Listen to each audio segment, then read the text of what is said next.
Good morning everyone. दोस्तों आज है 23 जुलाई 2021 और हम लोग करने वाले हैं द इंडियन एक्सप्रेस के न्यूज़पेपर की एनालिसिस। रोज की तरह इस पूरे न्यूज़पेपर में से कुछ सिलेक्टेड टॉपिक्स मैं आपके लिए लेके आया हूं। एक बार देख लेते हैं कौन कौन से टॉपिक हैं। पहला हम लोग पढ़ेंगे अबाउट पार्लियामेंट्री सेशन। देखिए इसके साइड में मैंने पैगासस भी लिखा हुआ है, लेकिन पैगासस को हम लोग हाथ भी नहीं लगाएंगे क्योंकि पिछले कई दिनों से मैं लगातार आपको करवा रहा हूं। और अगर कभी मैंने पैगासस का नाम भी ले दिया ना, मुझे पता है आप कमेंट सेक्शन में बहुत कुछ बोलने वाले हो। इसलिए हम लोग पढ़ेंगे पार्लियामेंट्री सेशन के बारे में, क्योंकि पार्लियामेंट में अभी सेशन चल रहा है, मॉनसून सेशन। बहुत ज़्यादा हंगामा हो गया है अबाउट पैगासस। अगला हम लोग पढ़ेंगे about the climate change and the flood. छोटा सा एक आर्टिकल है, 2 मिनट में खत्म हो जाएगा, इसको हम लोग करने की कोशिश करेंगे from GS paper 1 and GS paper 3। Environment वाले सेक्शन से और इकोलॉजी वाले सेक्शन से इसको हम लोग कवर करेंगे। अगला टॉपिक रहेगा that would be about the independence of judiciary. Madhya Pradesh का केस है, वहां पे एक जज को धमकी मिल रही थी, उसके रिगार्डिंग जो है सुप्रीम कोर्ट ने कुछ बोला है about the independence of lower judiciary, मतलब डिस्ट्रिक्ट जुडिशरी की मैं यहाँ पे बात कर रहा हूँ। अगला रहेगा पेज नंबर 15 से laws of surveillance in India. देखिए पैगासस के बारे में जो सरकार को बोला गया, तो सरकार ने एक ही बात बोली कि मैं जो भी काम करता हूँ वो कानून के अंदर रह के करता हूँ। अब वो कौन कौन से कानून हैं जिसके अंदर रह के सर्विलियंस किया जा सकता है, उसके बारे में पढ़ेंगे फ्रॉम दिस पेज नंबर 15 की न्यूज़ है जीएस पेपर 2 से। इंटरेस्टिंग रहेगा, आप इसको जरूर देखना। अगला रहेगा China lab leak theory and the WHO, मतलब वर्ल्ड हेल्थ ऑर्गेनाइजेशन। भैया डब्ल्यूएचओ ने कुछ ऐसा बोल दिया जिससे चाइना को क्या लगा, मिर्ची लगी। और उस मिर्ची के बारे में हम लोग बात करेंगे, चाइना ने ऐसा क्यों बोला है और क्या डब्ल्यूएचओ ने बोला है, चाइना का उसके ऊपर क्या रिएक्शन रहा है। चलिए अगला पढ़ेंगे तो Covid deaths in the south east Asia. जो हंगामा पहले इंडिया में हुआ था, जो वायरस ने अपना जो विकराल रूप जो इंडिया में दिखाया था, वही खतरनाक वाला रूप अभी वो दूसरी कंट्रीज में भी दिखा रहा है। इसके बारे में थोड़ी सी हम लोग बात करेंगे। अगला रहेगा the low interest rate and the growth of the market. GS paper 3 में छोटा सा है, बिल्कुल ही आधी मिनट का है, कवर हो जाएगा, लेकिन जरूरी है करना इसको। The next would be about the RBI's own digital currency. जैसे बिटकॉइन होता है, अथीरियम होता है, जितनी भी डिजिटल करेंसी होती है ना, अभी आरबीआई एक खुद की डिजिटल करेंसी लॉन्च करने की बात करता है, तो इसके बारे में हम थोड़ा सा बात करेंगे। इंपॉर्टेंट है, आने वाले समय में ये बहुत ज्यादा इंपॉर्टेंट होने वाला है। अगला पढ़ेंगे हम लोग ई कॉमर्स के बारे में फ्रॉम जीएस पेपर 3। देखिए यहाँ पे मैंने पता क्या किया है, मैंने यहाँ पे इंडियन एक्सप्रेस और द हिंदू, इन दोनों के एडिटोरियल को कंबाइन करके आपके लिए एक बड़ी शानदार रेसिपी यहाँ पे बनाई है, क्योंकि हिंदू में भी ई कॉमर्स को लेके था और इंडियन एक्सप्रेस में भी था, तो स्टूडेंट को मैक्सिमम बेनिफिट हो इसलिए दोनों को मैंने कंबाइन कर दिया। ठीक है जी। अगर आप हमारे प्लेटफॉर्म पे नए हैं, पहली बार आए हैं, तो आपका मैं ज़्यादा स्वागत करता हूं, क्योंकि घर में पहली बार जब मेहमान आता है तो उसका ज़्यादा स्वागत किया जाता है ना। और आपसे मैं रिक्वेस्ट भी करूंगा कि आप हमारे चैनल को सब्सक्राइब करें। आप बिल्कुल भी जो है नाखुश नहीं होगे, आपको अच्छा ही लगेगा। आपको इन्फॉर्मेशन हम लोग जो देते हैं, रेलेवेंट इन्फॉर्मेशन देते हैं।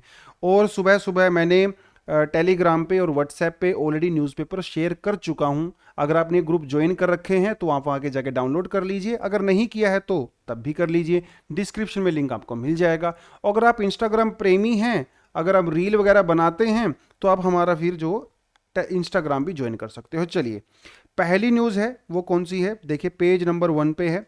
पार्लियामेंट्री सेशन चल रहा है दोस्तों, पार्लियामेंट में बहुत हंगामा हो गया है। अपोजिशन वाले वो जो है सरकार के ऊपर जो है टूट के पड़े हैं और उससे बड़े हार्ड क्वेश्चंस पूछ रहे हैं अबाउट द सर्विलियंस। अब देखिए पैगासस के बारे में तो नहीं पढ़ेंगे, लेकिन थोड़ा आपको मैं पार्लियामेंट्री सेशन के बारे में बता देता हूं। अभी कौन सा सेशन चल रहा है, मॉनसून सेशन चल रहा है। ठीक है, तो पार्लियामेंट्री सेशन को कौन बुलाता है, प्रेसिडेंट बुलाता है, प्राइम मिनिस्टर नहीं बुलाता है, ध्यान रखना इस बात को। ठीक है, प्रेसिडेंट। तो जो मेंबर ऑफ पार्लियामेंट को जो लेटर जाता है, जो नोटिफिकेशन जाता है, उसके ऊपर प्रेसिडेंट के सिग्नेचर होते हैं। मान लो अगर कल को मैं प्रेसिडेंट होऊंगा तो मेरा ऐसा सिग्नेचर होगा। ठीक है, चलिए मैक्सिमम गैप कितना हो सकता है दो सेशन के बीच में, वो हो सकता है not more than the 6 months, 6 महीने से ज्यादा, मतलब लगभग 182 डेज से ज्यादा डिस्टेंस नहीं हो सकता gap between two parliamentary session. इसका मतलब सरकार को साल में 2 तो करवाने ही पड़ेंगे, 2 तो बिल्कुल जरूरी है, ये कॉन्स्टिट्यूशनल ऑब्लिगेशन है, मजबूरी है सरकार की। ओवरऑल कितने सेशन होते हैं हमारे यहाँ पे, 3 सेशन होते हैं। पहला होता है बजट सेशन, जो सबसे बड़ा सेशन होता है, ये आपका फरवरी में स्टार्ट होता है और मई तक चलता है। ठीक है, इसमें बीच में 1 महीने की छुट्टी भी होती है, तो वो भी इसके अंदर ही गिना जाता है, रिसेस बोलते हैं जिसको। ठीक है, पार्लियामेंट्री टर्म में। अगला जो होता है दैट इज मॉनसून सेशन, जो अभी चल रहा है। ये जुलाई से स्टार्ट होता है और सितंबर तक चला जाता है। कहीं कहीं पे आपको देखने को मिलता है कि ये अगस्त में भी देखने को मिलता है, जुलाई और अगस्त, वो भी ठीक है। कोई हार्ड एंड फास्ट रूल नहीं होता कि सितंबर में ही जाएगा वो, कई बार वो अगस्त के लास्ट वीक में भी खत्म हो सकता है, तो वो भी ठीक है। ठीक है। विंटर सेशन जो है वो आपका नवंबर में चलता है और दिसंबर में खत्म होता है, सबसे छोटा सेशन होता है। कुछ टर्म आपको देखने को मिलेंगे जैसे प्रोरोगेशन। प्रोरोगेशन का मतलब होता है कि जब उनको बुलाया जाता है सेशन को, that is the meaning of prorogation, and it is done by the president. Dissolution का मतलब होता है जब लोकसभा के 5 साल पूरे हो जाते हैं, वो डिसोल्व हो जाती है, उसके बाद नए इलेक्शन करवाए जाते हैं, that is the meaning of it. ये भी प्रेसिडेंट के द्वारा ही किया जाता है, क्योंकि प्रेसिडेंट भी पार्लियामेंट का इंटीग्रल पार्ट होता है। ठीक है। एडजर्नमेंट का मतलब होता है कि उसको थोड़ा सा कैंसिल कर देना। जैसे मान लो प्रोसीडिंग चल रही है हाउस के अंदर, ज्यादा गाली गलोच अगर होने लगा है, हंगामा होने लगा है, तो स्पीकर क्या करते हैं, एडजर्न कर देते हैं कि चलिए 15 मिनट बाद मिलते हैं, 15 मिनट तक आप चाय पानी पी के आइए, अपना दिमाग ठंडा कीजिए, उसके बाद आते हैं। तो वो जो 15 मिनट का गैप लिया गया है ना, that is the meaning of adjournment. ये 15 मिनट का भी हो सकता है, 15 दिन का भी हो सकता है। ठीक है, कितना भी गैप हो सकता है। कौन करता है इसको, स्पीकर और डेप्यूटी स्पीकर करते हैं लोकसभा में, और राज्यसभा में इसको चेयरमैन और डेप्यूटी चेयरमैन करते हैं। यहां पे प्रेसिडेंट का कोई रोल नहीं है। यही आपको क्वेश्चन एग्जाम में पूछते हैं और यही आपसे कंफ्यूजन होता है। इसीलिए कहते हैं लक्ष्मीकांत को बार बार रिवाइज करो। जितनी बार लक्ष्मीकांत को पढ़ेगा ना आपने, आपको कुछ नया पॉइंट उसमें मिलेगा। तो adjournment is a territory of speaker and chairman और वाइस चेयरमैन, लेकिन prorogation and resolution it is done by the president. ठीक है, आपको याद रहेगा ये। चलिए, तो that was our first article for the day about the parliamentary sessions. ठीक है, अगली जो न्यूज हम लोग लेने वाले हैं वो अगले पेज से हम लोग लेंगे, and it is going to be about ये क्लाइमेट चेंज। ठीक है, पेज नंबर कौन सा है ये, पेज नंबर 11। ठीक है, climate crisis has urgency of honour horror film प्रभु ऑन योर। अब ये प्रभु वो वाले प्रभु नहीं है, ये हमारे राज्यसभा मेंबर ऑफ पार्लियामेंट है, फ्रॉम राज्यसभा, कांग्रेस के लीडर हैं सुरेश प्रभु।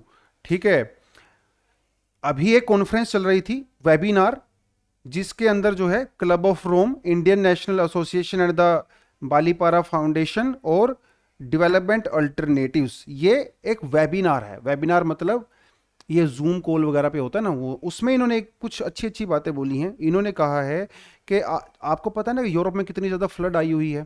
चाइना में पिछले 1000 साल में इतनी खतरनाक फ्लड नहीं आई है जितनी अभी आज आई हुई है। 3 दिन में इतनी ज़्यादा बारिश हो गई है जितनी चाइना में 2 साल में होती है। इतना ज़्यादा फ्लड। और वो उस चाइना में उस सिटी में है जहां पे बहुत एडवांस्ड इंफ्रास्ट्रक्चर है।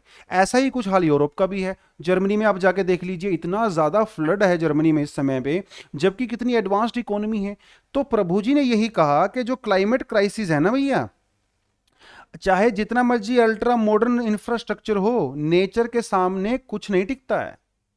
Climate change is a reality, है ना, इसे आप एक्सेप्ट कीजिए, इसको आप नेग्लेक्ट नहीं कर सकते हो। क्लाइमेट चेंज को टैकल करना हमारी सबसे बड़ी प्रायोरिटी होनी चाहिए। ठीक है, इसके अंदर जो कॉरपोरेट्स होते हैं वो भी पार्टिसिपेट कर सकते हैं, मतलब प्राइवेट प्लेयर, सिर्फ गवर्नमेंट की ही रिस्पॉन्सिबिलिटी नहीं है। तो ये जो आपको एक्सट्रीम इवेंट्स दिखते हैं ना, एक्सट्रीम इवेंट्स, जैसे मान लीजिए कहीं पे इतनी ज़्यादा फ्लड आ गई या बहुत ज़्यादा ड्रोट पड़ गया, है ना, यूएई के अंदर इस टाइम में बहुत ज़्यादा सूखा पड़ा हुआ है ना, कभी कभी राजस्थान में फ्लड आ गई, एक बार सऊदी अरेबिया में स्नोफॉल हो गया था।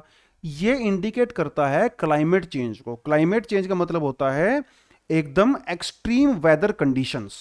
ठीक है, जहां पे पहले 2 इंच बारिश होती थी वहां 20 इंच हो रही है, पहले जहां पे 2 इंच बर्फ पड़ती थी वहां पे 50 इंच पड़ रही है, ये मतलब होता है इसका। ठीक है, अगली जो न्यूज आती है छोटी सी न्यूज है, and this is from the Madhya Pradesh, from the Madhya Pradesh. देखिए मध्य प्रदेश में क्या हुआ, एक बीएसपी के एमएलए हैं, थे, इनका नाम था रामबाई सिंह। इन्होंने क्या किया, वहाँ के दमोहा के जो डिस्ट्रिक्ट में जो वहाँ के सुप्रिटेंडेंट ऑफ पुलिस है ना, उनके साथ मिलके एक मतलब गैंग बनाई, और वहाँ पे जो डिस्ट्रिक्ट कोर्ट में जो जज थे, उस जज को धमकी दी, क्योंकि इनके ऊपर केस चल रहा था। ये एमएलए भाई साहब जो है ना, इनके ऊपर चल रहा था केस, राम भाई के ऊपर। इन्होंने डिस्ट्रिक्ट कोर्ट के जज को जो है धमकी दी, अगर तुमने मेरे ऊपर केस चलाया या मुझे बेल नहीं दी तो मैं तुम्हें जान से मार दूंगा। सुप्रिटेंडेंट ऑफ पुलिस एसपी के साथ मिलके। ठीक है, यूपीएससी का एग्जाम क्रैक किया था इन्होंने, तभी तो एसपी बने हैं। अब यह केस चला गया सुप्रीम कोर्ट में, क्योंकि जज ने कंप्लेंट कर दी सुप्रीम कोर्ट में कि मेरे साथ ऐसे ऐसे हो रहा है, वो ये मुझे धमकी दे रहे हैं कि तुम्हें मार देंगे, तुम्हें करप्शन के चार्ज में फंसा देंगे, वो सारी की सारी चीज़ें। तो इस मामले में जो है अभी सुप्रीम कोर्ट ने कुछ बोला है। सुप्रीम कोर्ट ने कहा है कि जो लोअर डिस्ट्रिक्ट के जो कोर्ट्स होते हैं, तो ये किसने बोला है? चंद्रचूड़ जी ने बोला। इन्होंने कहा है कि लोअर डिस्ट्रिक्ट के जो कोर्ट्स होते हैं सिटीजन्स के लिए सबसे पहला पॉइंट होते हैं जस्टिस के लिए। इनकी इंडिपेंडेंस भी उतनी ही जरूरी है जितनी हायर जुडिशरी की इंडिपेंडेंस जरूरी है। इसे जो लोअर कोर्ट्स के जज हैं इनको बिना किसी डर के जस्टिस डिलीवरी के लिए काम करना चाहिए, that is from the supreme court. ठीक है, चलिए जी, अगली जो हम लोग करने वाले हैं that is about the surveillance infrastructure in India. देखिए, पैगासस के ने जो सर्विलियंस किया कि नहीं किया, वह तो एक इन्वेस्टिगेशन का मैटर है, सरकार उसके ऊपर काम करेगी, कोई इन्वेस्टिगेशन बैठेगा।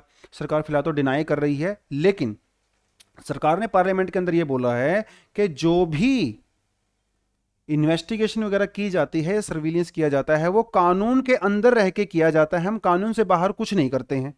All these kind of activities are done under the law of the land. अब वो कौन से कानून हैं ये हम थोड़ा सा देख लेते हैं। इंडिया में दो ऐसे कानून हैं जिसके अंडर में आप सर्विलियंस कर सकते हो। कौन कौन से हैं? एक है टेलीग्राम एक्ट 1885 और दूसरा है आईटी एक्ट 2000। ठीक है, दो हैं, याद रखना, इसको एग्जाम में पूछेगा आपसे। अब इसमें जो टेलीग्राम एक्ट है ना, वो सिर्फ और सिर्फ फोन कॉल्स की बात करता है। क्या फोन को टैप कर सकते हो? क्योंकि देखिए 1885 में तो इंटरनेट तो था नहीं, फेसबुक तो था नहीं, व्हाट्सएप तो था नहीं, तो उस टाइम पे जो रूल बनाया गया था that was only for the calls, phone पे। आईटी एक्ट जो है वो डील करता है सारी की सारी इलेक्ट्रॉनिक कम्युनिकेशन के बारे में। मतलब फोन भी टैप कर सकते हो आप, इंस्टाग्राम या जो भी आपका सोशल मीडिया का नेटवर्क है उसको भी कर सकते हो, सारे के सारे इलेक्ट्रॉनिक कम्युनिकेशन, ईमेल वगैरह, वो सब आईटी के अंदर इंक्लूड होते हैं। टेलीग्राम एक्ट के अंदर सिर्फ और सिर्फ कॉल्स के बारे में बात कर रहा है। ठीक है, टेलीग्राम एक्ट क्या बात करता है? देखिए इसमें लिखा हुआ है, on the occurrence of the public emergency, अगर पब्लिक इमरजेंसी आ जाती है या फिर पब्लिक सेफ्टी का सवाल होता है तो सेंट्रल गवर्नमेंट और स्टेट गवर्नमेंट जो हैं वो सर्विलियंस कर सकती हैं, they are authorised according to telegram act. अगर इंडिया की सोवरेनिटी के ऊपर खतरा होता है या इंडिया की इंटीग्रिटी के ऊपर खतरा होता है या फिर फ्रेंडली रिलेशन होते हैं किसी और कंट्री के साथ, उस केस में भी सर्विलियंस कर सकते हैं। तो कुछ ऐसे ऐसे मतलब ऐसी कंडीशंस रखी गई हैं, अगर ये कंडीशन सेटिस्फाई होंगी तो आप सर्विलियंस कर सकते हो, अदरवाइज आप सर्विलियंस नहीं कर सकते हो। यही सारी की सारी कंडीशन आपको आर्टिकल 19(2) में भी मिलेंगी कॉन्स्टिट्यूशन में, है ना, फंडामेंटल राइट में, फ्रीडम ऑफ स्पीच में भी यही सारी की सारी कंडीशन लिखी हुई हैं। Interest of the sovereignty, friendly relation with others, है ना, पब्लिक ऑर्डर, वो सारी की सारी चीज़ें यहाँ पे भी मेंशन कर रखी हैं। तो एक तो हो गया आपका ये IT act, sorry Telegram act. लेकिन टेलीग्राम एक्ट के अंदर भी ये साफ साफ लिखा है सेक्शन 5(2) में कि आप जर्नलिस्ट लोगों को सर्विलियंस नहीं कर सकते हो। आप दूसरों को करिए लेकिन जर्नलिस्ट लोगों को दूर रखिए। You can not do the surveillance on journalist, ये लिखा हुआ है उसके अंदर में। और अभी पैगासस में कुछ जर्नलिस्ट लोगों को भी सर्विलियंस किया गया है ना, तो इसका मतलब वो टेलीग्राम एक्ट को वायलेट करता है, वो बात होगी। सुप्रीम कोर्ट ने इसके बारे में क्या बोला हुआ है? सुप्रीम कोर्ट ने 1996 में civil liberty versus Union of India में केस में एक बात कही थी। उन्होंने कहा था कि सरकार सर्विलेंस कर सकती है, कोई प्रॉब्लम नहीं है। ठीक है, पहली बात वो सारी की सारी कंडीशन सेटिस्फाई होनी चाहिए, सरकार की मर्जी नहीं चलेगी। दूसरी बात यह है अगर सरकार सर्विलेंस करती है तो उसका प्रॉपर रिकॉर्ड मेंटेन होना चाहिए रिटर्न में, ऐसे नहीं मुंह जुबानी नहीं भैया, रिटर्न में आप उसका रिकॉर्ड रखिए, किसने क्या बात की, क्यों की, किसने कहां से ऑर्डर दिया, कहां से ऑर्डर नहीं दिया, वो सारी की सारी चीजें आप करिए। क्योंकि रिटर्न रिकॉर्ड रहेगा तो कल को जुडिशरी में दिखाया जा सकता है, जज मांग सकता है और उस रिकॉर्ड के ऊपर वो फैसला सुना सकता है कि लीगल है कि नहीं है, वहां पे ये बात है।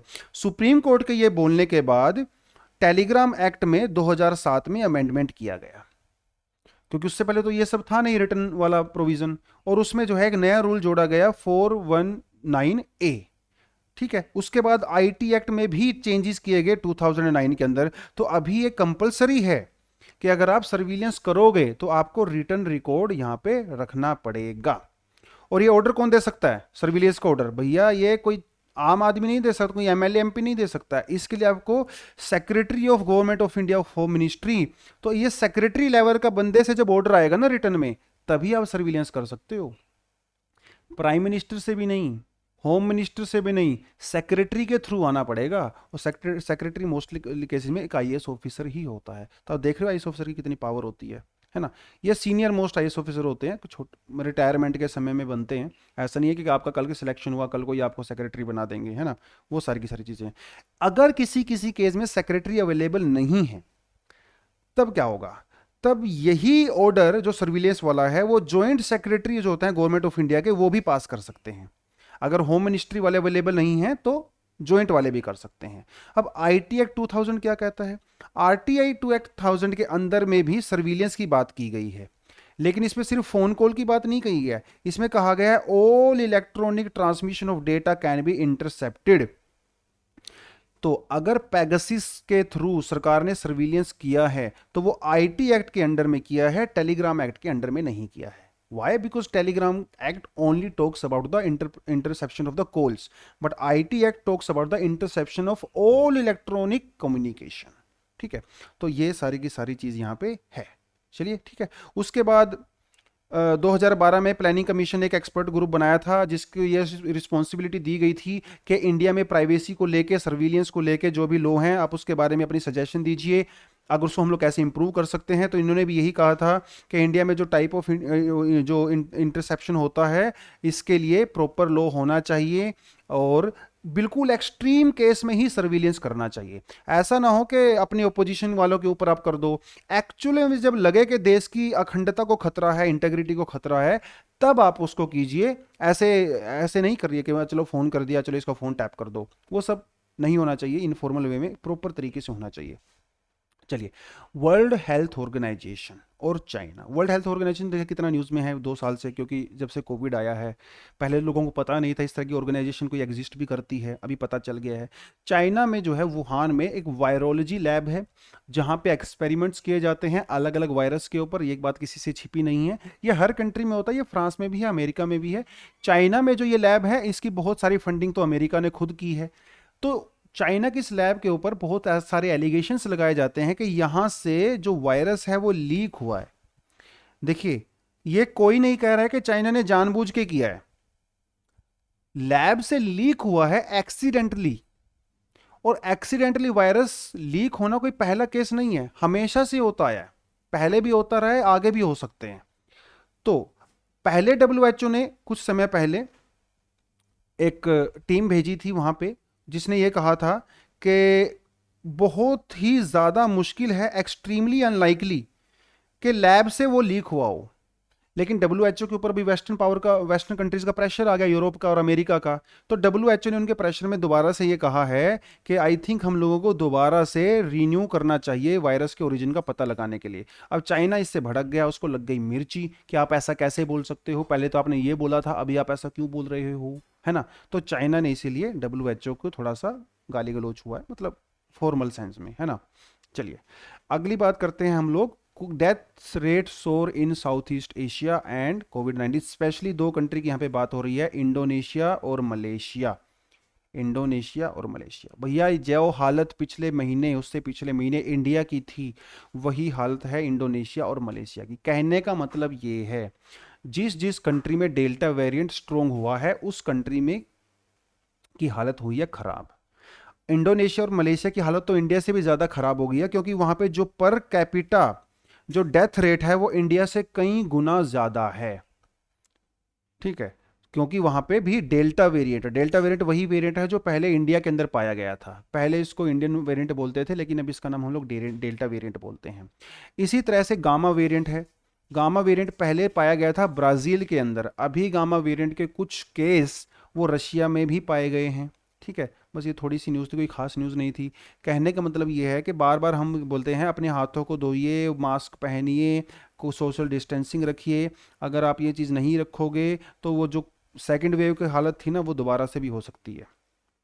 चलिए, अगली छोटी सी न्यूज़ आती है, वो आती है सेबी के जो चीफ हैं, इन्होंने कुछ बोला है। अजय त्यागी जी ने कहा है कि इंडिया में इस समय में जो हमारी स्टॉक मार्केट है, जो हमारी शेयर मार्केट है, वो ग्रो कर रही है। उसके पीछे उन्होंने दो कारण दिए हैं।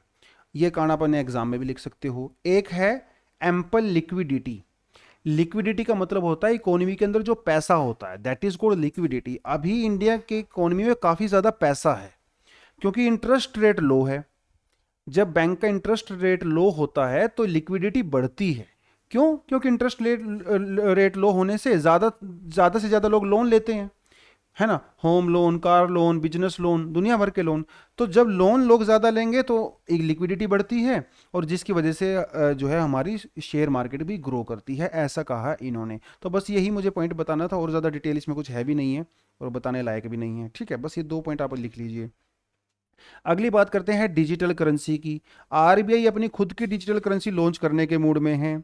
आपने कुछ डिजिटल करेंसी का नाम तो सुना होगा, बिटकॉइन आपने सुना होगा, है ना। बिटकॉइन, एथीरियम, डोज कॉइन, भैया बहुत सारा न्यूज़ में है ना। तो आरबीआई जो है बिल्कुल भी प्रमोट नहीं करता है डिजिटल करेंसी को, मतलब बिटकॉइन वगैरह, क्योंकि ये प्राइवेट डिजिटल करेंसी है। प्राइवेट इन द सेंस के किसी सरकार का इनके ऊपर कंट्रोल नहीं है, ये रेगुलेट नहीं होती हैं। जैसे हमारे जो नोट में पैसा होता है, हमारा जो क्रेडिट कार्ड, ये सब होते हैं, इसको आरबीआई कंट्रोल करता है थ्रू बैंक्स, रेगुलेट करता है। लेकिन डिजिटल करेंसी को कोई भी सेंट्रल अथॉरिटी रेगुलेट नहीं करती है। इसलिए आरबीआई ने बोला था कि हम लोग इंडिया में बिटकॉइन वगैरह में ट्रेड को अलाउ नहीं करेंगे।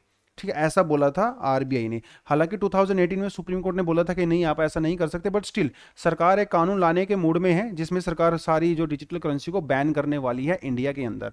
लेकिन आरबीआई अब खुद की एक डिजिटल करेंसी लॉन्च करने के मूड में है, जिसे कहा गया सेंट्रल बैंक डिजिटल करेंसी। हालांकि बाद में इसका नाम कुछ और रख सकते हैं, बट फिलहाल यही है। क्योंकि चाइना का जो सेंट्रल बैंक है ना, अमेरिका का जो सेंट्रल बैंक है, वो भी अपनी खुद की एक डिजिटल करेंसी लॉन्च करने के मूड में है। उस डिजिटल करेंसी को जो है हम लोग रेगुलेट कर सकते हैं।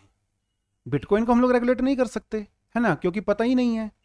लेकिन इनको हम लोग रेगुलेट कर सकते हैं, क्योंकि ये जो डिजिटल करेंसी है, इनके बहुत सारे फायदे हैं। अब जब डिजिटल करेंसी इंडिया के अंदर लॉन्च होगी तो डेफिनेटली जो आरबीआई एक्ट है उसके अंदर भी अमेंडमेंट करना पड़ेगा। चलिए, वो तो बात है ही है।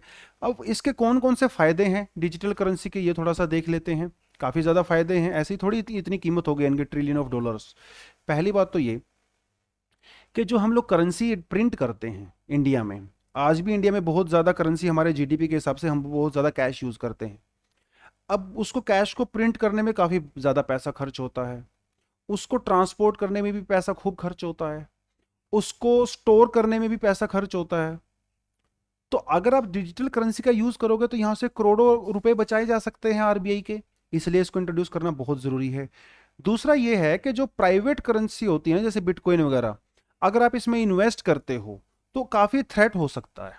कौन इसको रेगुलेट करता है? क्योंकि इसकी जो कीमतें हैं ना, वो भी बहुत ज़्यादा ऊपर नीचे होती हैं। तो जो लोग इसमें इन्वेस्ट करते हैं वो रिस्क पे रहते हैं, है ना। वो भी यहाँ पे प्रॉब्लम है। इसलिए खुद अगर सरकार अपनी डिजिटल करेंसी लॉन्च करेगी ना, तो ये जो अनस्टेबिलिटी है वो दूर हो सकती है। इंस्टेंटेनियस ट्रांजैक्शन होगा, मतलब सेकंडों में ट्रांजैक्शन होगा। जो इंटर बैंकिंग ट्रांजैक्शन में जो टाइम वेस्ट होता है ना, वो टाइम वेस्ट नहीं होगा, तुरंत ट्रांजैक्शन हो सकता है। तो अगर ट्रांजैक्शन इतना फास्ट होगा तो हमारी फॉरेन ट्रेड भी इंक्रीज होगी। जो हम लोग इंपोर्ट एक्सपोर्ट करते हैं billions and billions of dollars, तो वो भी बहुत फास्ट हो जाएगी। इससे ओवरऑल इंडिया का इंपोर्ट और एक्सपोर्ट का जो इंफ्रास्ट्रक्चर है वो इंप्रूव होगा। हमारा हमारा जो है करंट अकाउंट बैलेंस वो सब इंप्रूव होने लगेगा, है ना। रियल टाइम ट्रांजैक्शन होगा। रियल टाइम ट्रांजैक्शन का मतलब ये होता है, जैसे जैसे हम लोगों को जापान के साथ डील करना है, तो जापान में अलग टाइम जोन होता है ना, इंडिया में अलग टाइम जोन है। तो ट्रांजैक्शन में जो गड़बड़ होती है ना उस टाइम जोन की वजह से, वो दूर की जा सकती है। जब वहां पे दिन होता है, यहाँ पे रात होती है, और उल्टा होता है, वो सारी सारी चीज़ें की जा सकती है ना। एक्सपोर्टर के लिए बेनिफिट हो जाएगा, जो लोग एक्सपोर्ट करते हैं, क्योंकि जब आप चीज़ एक्सपोर्ट करोगे तो तुरंत आपको अपने जो सामान है उसकी कीमत मिल जाएगी, आपके आपके खाते में तुरंत पैसा आ जाएगा। तो ये इंस्टेंट काम होगा। जो इंटर बैंकिंग ट्रांजेक्शन में जो फालतू का हम लोग कमीशन देते हैं ना बैंकों को, वो भी खत्म हो जाएगा।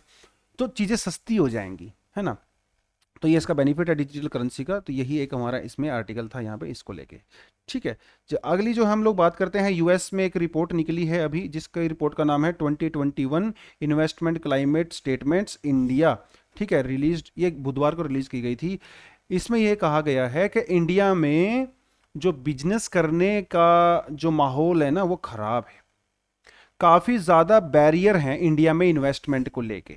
इसीलिए फॉरेन कंपनीज इंडिया में इन्वेस्ट नहीं करना चाहती, क्योंकि प्रोसेस बहुत कॉम्प्लेक्स है, बहुत सारे पेपर वर्क आपको करना पड़ता है, यहां से परमिशन लो वहां से परमिशन लो, प्रॉब्लम थोड़ी ज़्यादा है।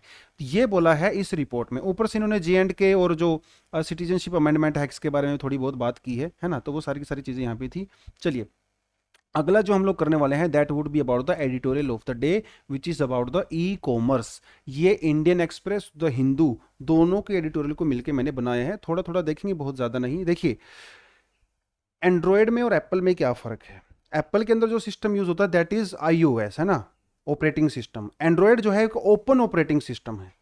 एंड्रॉयड वाले फ़ोन, एंड्रॉयड का जो सॉफ्टवेयर होता है इसको MI भी यूज़ करता है, सैमसंग भी यूज़ करता है, गूगल भी यूज़ करता है, क्योंकि ये ओपन है। लेकिन जो iOS है वो क्लोज है, वो सिर्फ और सिर्फ एप्पल डिवाइस के अंदर ही यूज होता है ना। अभी जो इंडिया का जो ई कॉमर्स है वो भी क्लोज्ड सिस्टम है।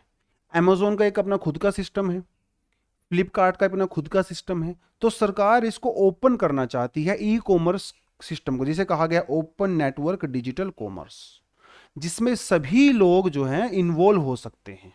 एक ओपन सॉफ्टवेयर होगा, ठीक है।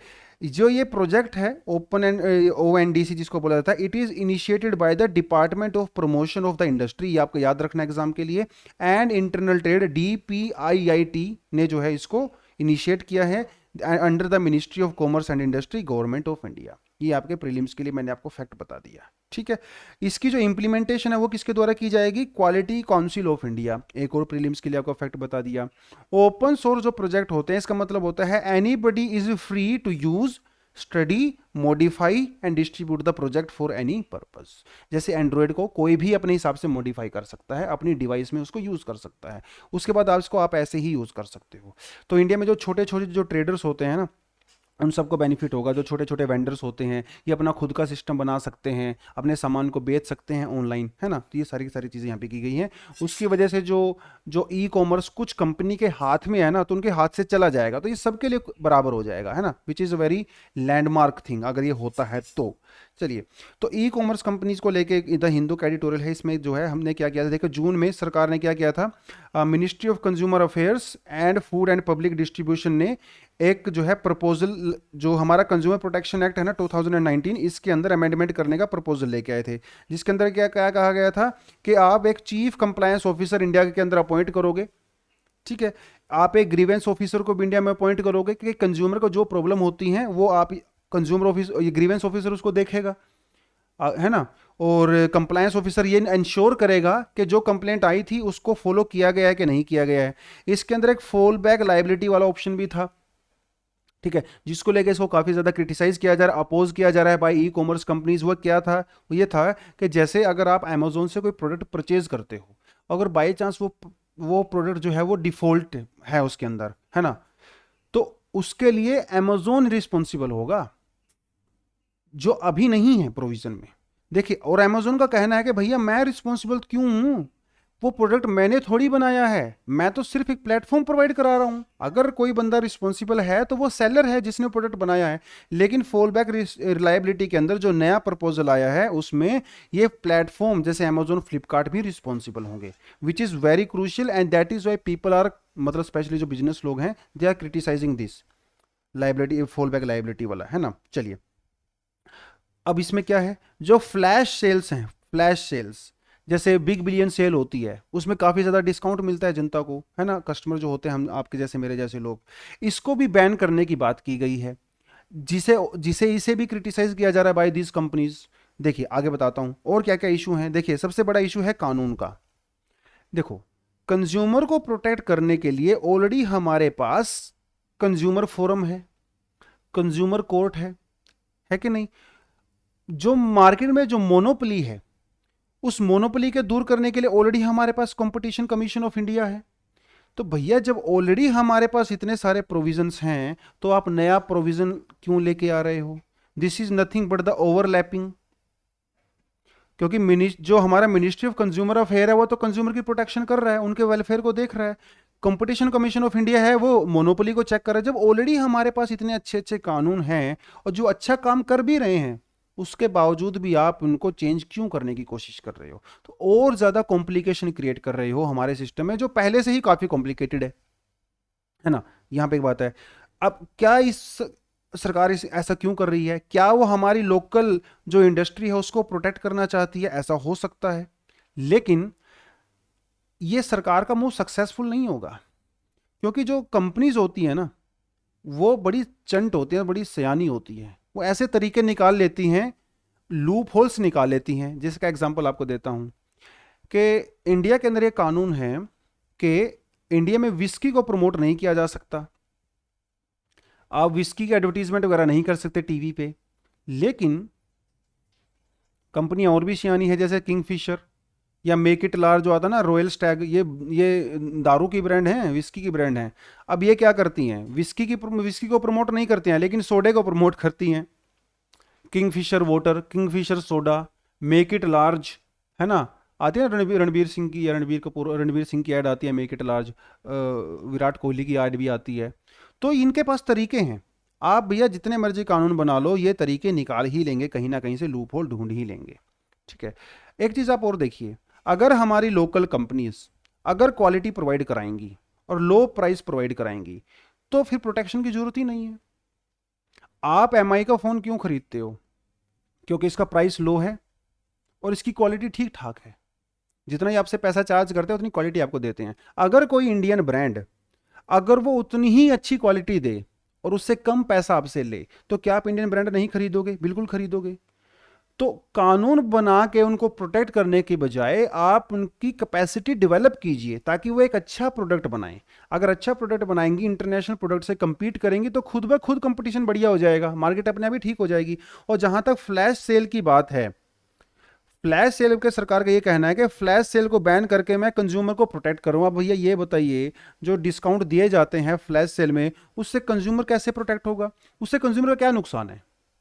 सेल से तो कंज्यूमर का बेनिफिट ही होता है ना, उनको सस्ता प्रोडक्ट मिलता है। लेकिन कई एग्जांपल ऐसे देखे गए, जैसे यूएसए वगैरह में, फ्रांस में, जो बड़ी बड़ी कंपनियां होती हैं जैसे वॉलमार्ट वगैरह, ये बहुत ज़्यादा डिस्काउंट दे देती हैं। मतलब ये सामान को एमआरपी से भी कम रेट में बेच देती हैं, जिसकी वजह से जो छोटे प्लेयर होते हैं ना, वो मार्केट से आउट हो जाते हैं, क्योंकि वो तो अफोर्ड नहीं कर सकते इतना सस्ता सामान बेचना। इंडिया में भी ऐसा ना हो, इसीलिए इस तरह के लॉ बनाने ज़रूरी हैं। लेकिन अभी तक इंडिया में ऐसी कोई कंडीशन आई ही नहीं है वॉलमार्ट जैसी। तो अभी से कानून आप लेके क्यों आ रहे हो, है ना?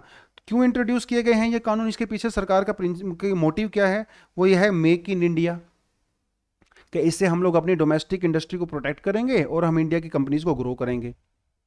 भैया मोदी जी कभी तो विदेशों में जाते हैं, विदेशों की कंपनी को इन्वाइट करते हैं, आप इंडिया में आइए, इंडिया में आइए। अब कह रहे हैं कि आत्मनिर्भर भारत, आप इंडिया से जाइए, मैं तो प्रोटेक्ट करूंगा। तो कंफ्यूजन क्रिएट हो रहा है ना, लोगों के मन में भी, और इंटरनेशनल जो कम्युनिटी है उसके मन में भी कंफ्यूजन क्रिएट हो रहा है।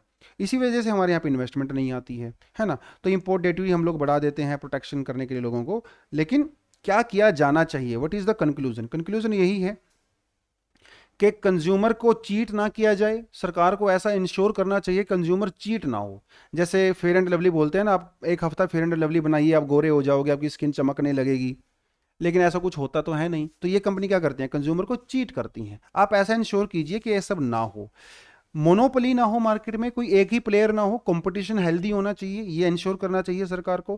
क्वालिटी स्टैंडर्ड आप मेंटेन कीजिए, और उसके अलावा जो एग्जिस्टिंग फ्रेमवर्क है, जैसे competition commission of India, consumer court हैं, आप इनको स्ट्रॉन्ग कीजिए, है ना। तो ऑलरेडी हमारे पास इतने अच्छे अच्छे कानून हैं, आप नया कानून लेके क्यों आ रहे हो और प्रोसेस को क्यों कॉम्प्लिकेट कर रहे हो, है ना। तो सारे का सारा मामला जो है यहीं पे घुसता है। तो ये थी आज का हमारा न्यूज़पेपर का एनालिसिस। अगर आप नए हो, अगर आपका एनालिसिस ठीक ठाक लगता हो, तो आप हमारे चैनल को सब्सक्राइब जरूर करें। दूसरे प्लेटफॉर्म पे भी हमसे जुड़ सकते हो। ठीक है, तो आज के लिए इतना ही दोस्तों। सीखते रहिए, देखते रहिए। Thank you very much, all the best and जय हिंद।